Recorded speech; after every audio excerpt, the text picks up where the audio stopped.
Hello everyone, welcome है आपका इस वीडियो में। यहाँ पे हम आज पढ़ेंगे जो वज्र गुणन विधि, क्रॉस मल्टीप्लिकेशन मेथड।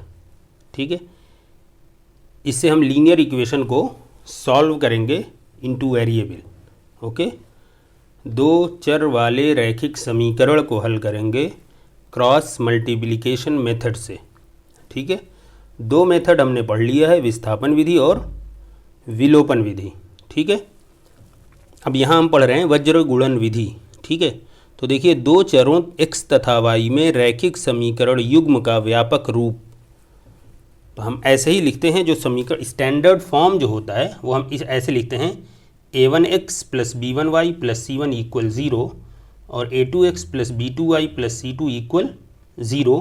पहले वाले को हम समीकरण 1 कहते हैं, दूसरे वाले को समीकरण 2 कहते हैं। ओके, अब देखिए वज्र गुणन विधि द्वारा x तथा y का मान, ये आपको याद करना है और याद भी नहीं करना है, अभी हम समझा देते हैं कैसे है। तो देखिए ये आपका हो गया समीकरण, आप 1 कह दें, इसको समीकरण 2 कह दें, नहीं लिखें कोई बहुत इशू नहीं है। यहाँ पे देखिए क्या करना है आपको ये याद करना है x upon b1c2 minus b2c1 than equal y upon c1a2 minus c2a1 equal 1 upon a1b2 minus a2b1। ठीक है, तो आप x की वैल्यू क्या हो जाएगी, इन दोनों को एक साथ रख लीजिए।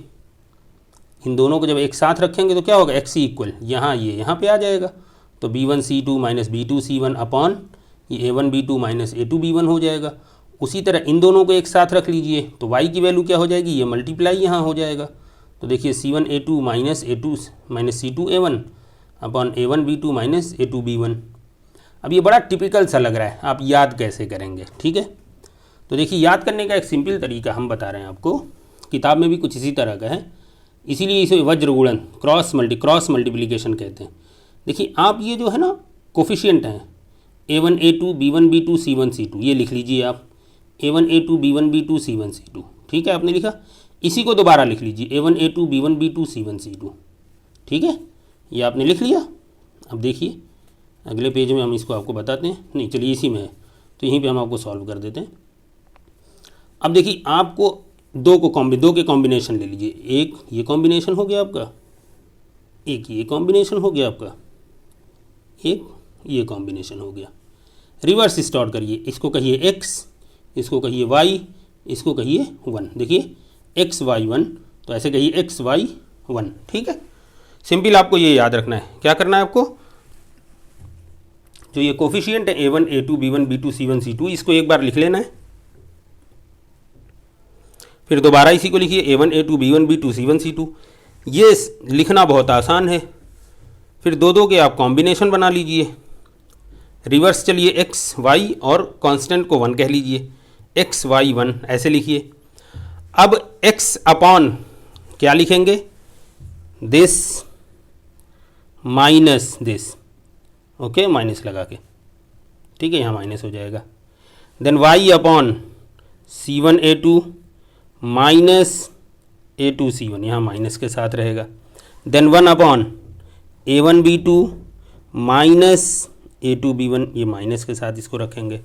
ठीक है, बस ये आपका सिंपल हो गया। देखिए वही है x अपॉन, अब ऊपर देखिए हम बता रहे हैं आपको, x upon b1 c2 minus b2 c1, y upon c1 a2 minus c2 a1, then 1 upon a1 b2 minus a2 b1। अब आपको बहुत आसान लग रहा होगा। ठीक है, अब यहाँ पे कुछ इसकी स्थितियाँ दी हुई हैं। देखिए कि स्थिति 1 क्या दी हुई है कि यदि ये आपको हमने जब पहला दूसरा लेक्चर था तो हमने ये ऐसे ही बता दिया था, अब यहाँ पे भी इसको समझ लीजिए।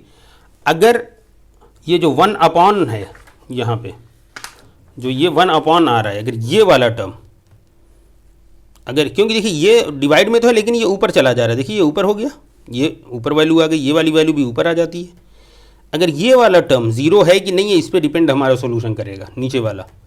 ठीक है, तो उसी को लिखा a1 b2 minus a2 b1, 0 नहीं होना चाहिए क्योंकि वो डिवाइड के नीचे है, क्योंकि 0 होगा तो फिर कुछ और कंडीशन बन जाएगी, तो उसको हमें चेक करना पड़ेगा कि 0 है कि नहीं है। अगर 0 नहीं है, देखिए 0 नहीं होगा तो ये दोनों इक्वल हो जाएंगे, 0 नहीं है तो ये दोनों इक्वल नहीं होंगे, मतलब यहाँ इक्वल नहीं है, तो जब इसको इधर लाएंगे तो ये भी इक्वल नहीं होगा। देखिए माइनस है, इधर लाएंगे तो क्या हो जाएगा, प्लस में हो जाएगा, बट ये यहाँ इक्वल नहीं है तो यहाँ भी इक्वल नहीं होगा। और a1/a2 कर दीजिए तो b1/b2 हो जाएगा। देखिए a2 को इधर ले आइए, b2 को इधर ले आइए तो डिवाइड में हो जाएगा। तो केवल एक ही हल होंगे। अगर ये दोनों बराबर नहीं हुए, अगर ये दोनों ज़ीरो नहीं हुए तो एक हल होगा, अद्वितीय हल जिसे कहते हैं, ठीक है, यूनिक सॉल्यूशन। ठीक है, अब स्थिति 2 में क्या है कि ज़ीरो नहीं है तो हो सकता है ज़ीरो हो, फिर अब ज़ीरो होगा तो ये इक्वल, ये इधर आएगा तो प्लस में हो जाएगा, इक्वल यहाँ पे है तो यहाँ इक्वल हो जाएगा। दैट मीन्स a1/a2 जो है वो b1/b2 के बराबर होगा। अब अगर ये दोनों बराबर हो गए तो अब एक तीसरी c1/c2 को चेक करेंगे। अगर c1/c2 भी बराबर हो रहा है तो अनंत हल होंगे, और c1/c2 बराबर नहीं हो रहा है तो कोई हल नहीं होगा। ठीक है, इसकी डिटेल हमने पहली दूसरे या तीसरे लेक्चर में हमने आपको बताया है कि वो संपाती होंगी, समांतर रेखाएं होंगी या प्रतिच्छेद करेंगी, ये सारी चीज़ें हम आपको बता चुके हैं। ठीक है, तो वहाँ से इसको वो वीडियो देख लीजिएगा तो आपको समझ में आ जाएगा।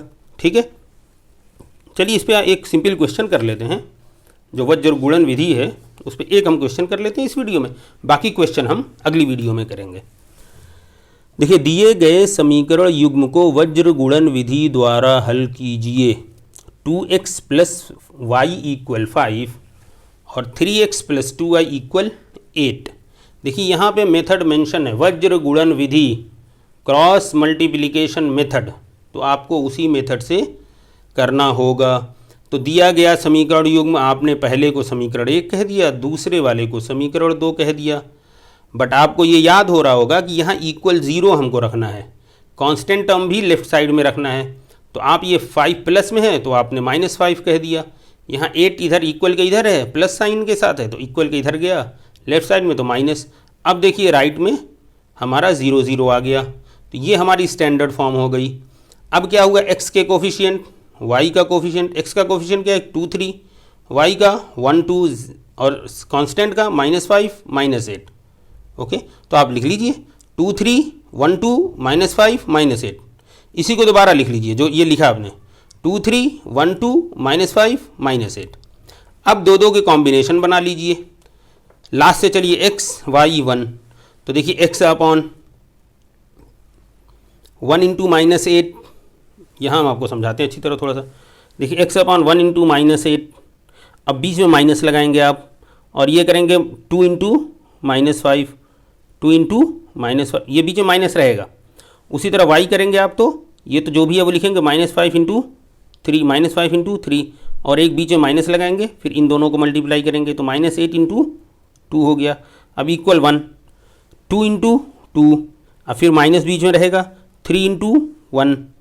ओके, तो अब आप यहाँ देख लीजिए क्या हो गया, ये x/, ये -8 हो गया और ये माइनस है, ये देखिए -10 होगा, माइनस और माइनस क्या हो जाएगा +10।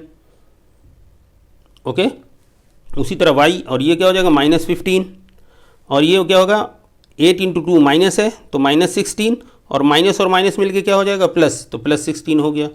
ये 4 हो गया, ये 3 हो गया, माइनस बीच में है ही, तो x/2 y/1 = 1। तो अब इसको 1 के साथ ले लीजिए, फिर y को 1 के साथ कर लीजिए लास्ट वाले के साथ, तो x/2 की वैल्यू क्या हो जाएगी 1, और y/1 की वैल्यू क्या हो जाएगी 1। तो x की वैल्यू यहाँ से क्या मिलेगी 2, y की वैल्यू यहाँ से क्या मिलेगी 1, तो x = 2 y = 1, ये हमारा हो गया आंसर। ठीक है, इसमें बस आपको याद रखना है कि आपको जो कांस्टेंट टर्म है उसको भी लेफ्ट साइड में रखना है, राइट में सिर्फ 0 रखना है। उसके बाद जो वेरिएबल के साथ जो मल्टीप्लिकेशंस हैं, नंबर्स हैं, उनको लिखते जाइए 2 3 1 2 -5 -8।